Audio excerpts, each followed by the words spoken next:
ஆகாஷவாணி.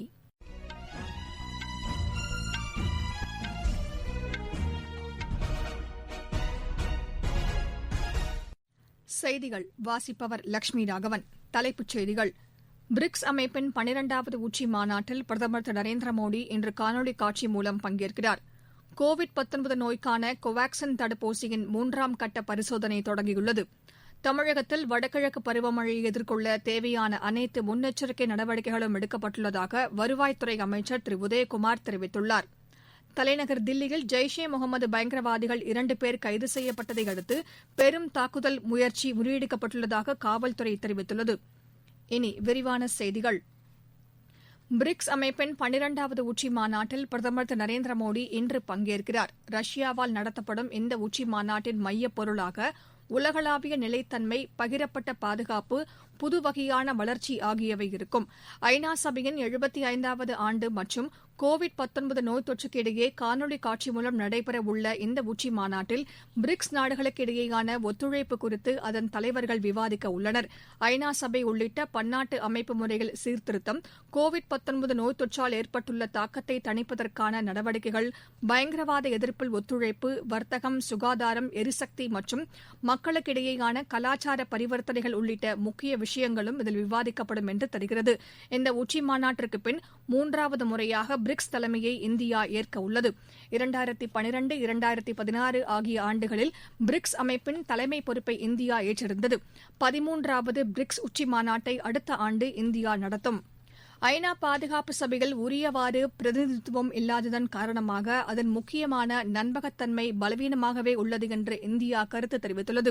அரசுகளுக்கிடையேயான பேச்சுவார்த்தைகள் விவாதத்திற்கான மேடையாக இல்லாமல் முடிவுகளை தெரிவிக்கும் இடமாகவே உள்ளது என்று ஐநாவிற்கான இந்தியாவின் நிரந்தர பிரதிநிதி திரு டி எஸ் திருமூர்த்தி தெரிவித்துள்ளார்.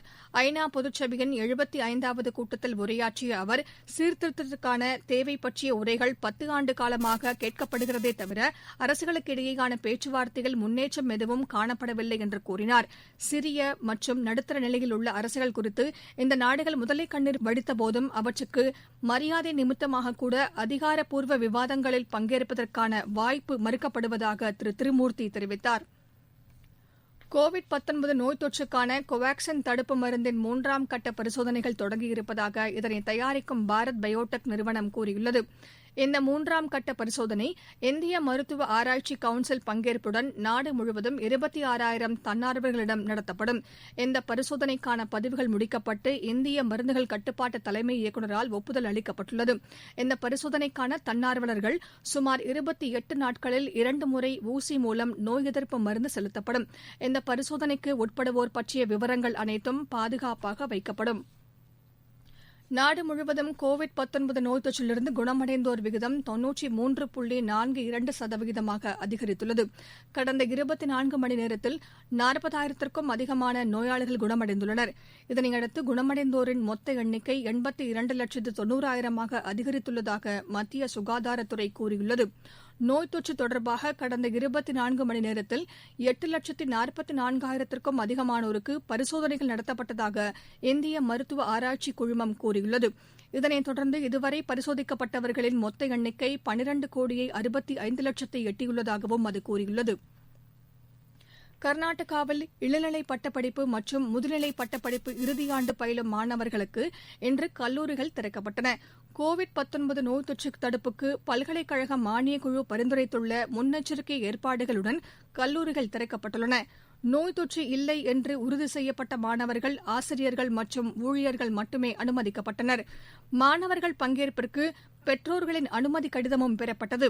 கல்லூரிகளை சார்ந்தவர்களுக்காக கோவிட் பரிசோதனைகளுக்காக ஆரம்ப சுகாதார மையங்கள் தவிர 450 நடமாடும் பரிசோதனை வாகனங்களுக்கும் ஏற்பாடுகள் செய்யப்பட்டுள்ளன. நீங்கள் கேட்டுக்கொண்டிருப்பது ஆகாஷவாணியின் செய்தி அறிக்கை.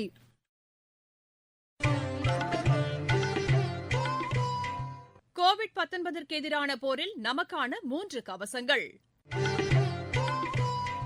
முகக்கவசம் அணிவோம், தனிநபர் இடைவெளியை கடைபிடிப்போம், கை மற்றும் முக சுத்தம் பராமரிப்போம்.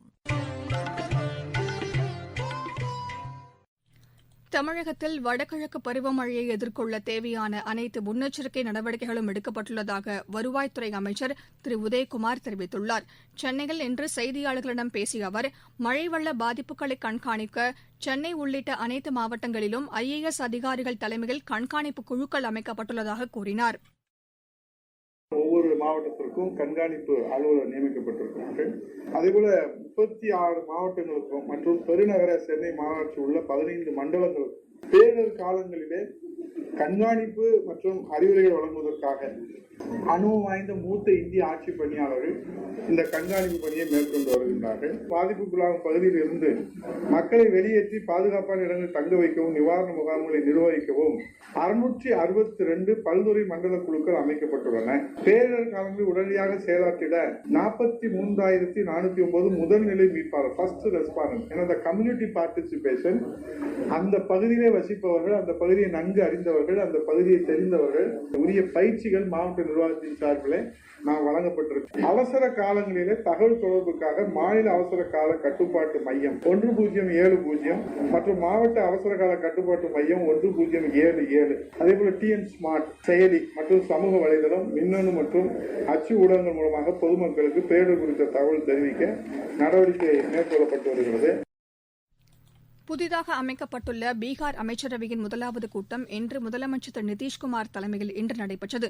வரும் 23ஆம் தேதி நடைபெறவுள்ள பீகார் மாநில புதிய சட்டப்பேரவைக் கூட்டத்திற்கும் அமைச்சரவைக் கூட்டத்தில் ஒப்புதல் வழங்கப்படும் என்று தெரிகிறது.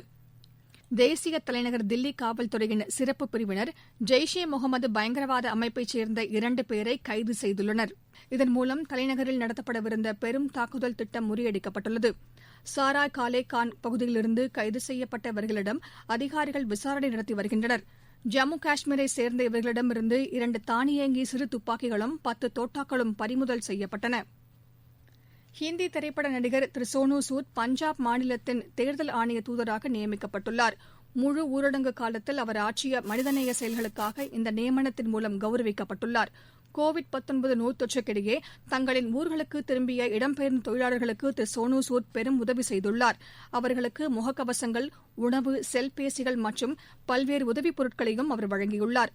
தமக்கு இந்த கௌரவம் வழங்கப்பட்டிருப்பதற்காக சோனு சூட் மகிழ்ச்சியும் நன்றியும் தெரிவித்துள்ளார். ஜம்மு காஷ்மீரின் உயர்ந்த மலைப்பகுதிகளில் உள்ள குப்வாரா, பந்திப்பூரா மாவட்டங்களில் பனிப்பாறை சரிவுக்கான நடுத்தர அபாய எச்சரிக்கை விடுக்கப்பட்டுள்ளது. இதேபோல் பாரமுல்லா, கந்தர்பால் மாவட்டங்களுக்கு குறைந்த அளவு பனிப்பாறை சரிவு அபாய எச்சரிக்கை தொடர்கிறது என்றும் பேரிடர் நிர்வாக ஆணையம் கூறியுள்ளது. இந்த பகுதிகளில் வாழும் மக்கள் முன்னெச்சரிக்கை நடவடிக்கைகளை மேற்கொள்ளுமாறும் பனிப்பாறை சரிவுக்கான வாய்ப்பு உள்ள பகுதிகளுக்கு செல்ல வேண்டாம் என்றும் அறிவுறுத்தப்பட்டுள்ளனர். மகாராஷ்டிராவில் மும்பை புறநகர் பகுதியான அந்தேரியில் கிடங்கு ஒன்றில் இன்று காலை பெரும் தீ விபத்து ஏற்பட்டது. இந்த விபத்தில் ஏற்பட்ட தீ மளமளவென பரவி அருகே இருந்த குடிசை பகுதியின் சில குடிசைகளுக்கும் பரவியதாக மும்பை நிர்வாக அதிகாரி ஒருவர் தெரிவித்தார். தீயணைப்பு மற்றும் மீட்புப் படையினர் விரைந்து வந்து தீயை அணைத்தனர். இந்த விபத்தில் உயிரிழப்போ காயங்களோ ஏற்பட்டதாக தகவல் இல்லை.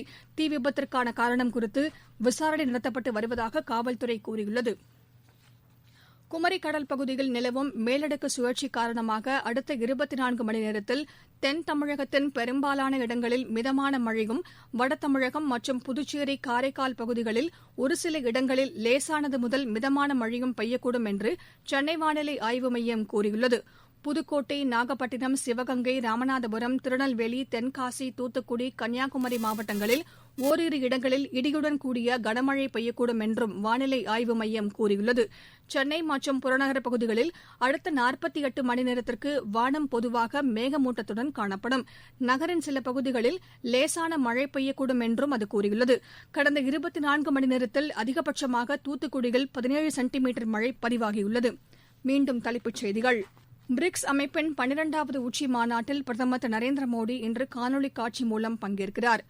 கோவிட்-19 நோய்க்கான கோவாக்சின் தடுப்பூசியின் 3ஆம் கட்ட பரிசோதனை தொடங்கியுள்ளது.